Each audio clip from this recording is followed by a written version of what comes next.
Hola, ¿qué tal? Buenos días, bienvenidos a este tutorial de Adobe Photoshop. Bueno, vamos a trabajar hoy con puntas de pincel. Es un tema que ya hemos tocado en varios tutoriales, pero particularmente en esta nueva versión de Adobe Photoshop CC tenemos un problema con los pinceles, y es que guardan las puntas de los pinceles algunos ajustes preestablecidos que están relacionados con herramientas.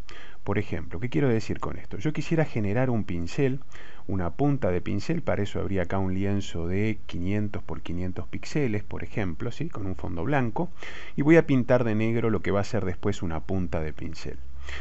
Al buscar entre las opciones que tenemos acá de pincel, nosotros podemos ver acá los pinceles de diferentes formas, ¿sí? Tocando acá en la ruedita vamos a cambiar, por ejemplo, que no me ponga, no me muestre la punta, el nombre de la punta, el nombre del pincel, digo, que muestre la punta de pincel o que muestre el trazo del pincel. Entonces en ese caso yo veré simplemente esto.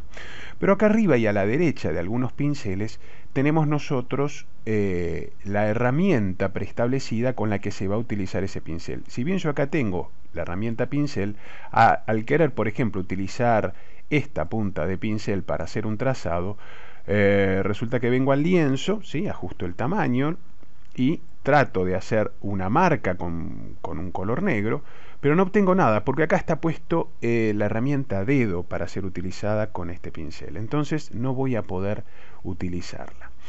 ¿De qué manera nosotros podemos cambiar esto? Bueno, existen dos formas. Una sería volver a la herramienta pincel, ¿sí?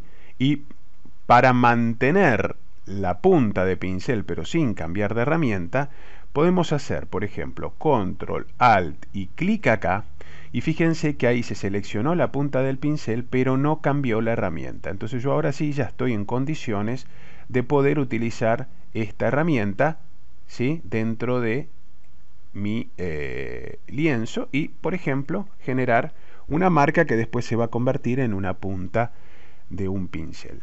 Esta sería una forma, y la otra forma sería del mismo modo seleccionar esta herramienta, esta punta de pincel, y después tocar la ruedita y definir un nuevo valor de pincel, pero destildar, incluir ajustes de la herramienta. Entonces ahí ya no me va a mostrar arriba y a la derecha esta herramienta preestablecida y lo voy a poder utilizar libremente. Bueno, después, para crear este pincel, ya que vinimos acá para eso, lo que hacemos es edición, definir valor de pincel, y acá tenemos entonces el pincel que nosotros hemos creado, le ponemos un nombre y ya lo podremos utilizar en cualquier otro trabajo. Es todo por hoy, continuamos en el próximo tutorial.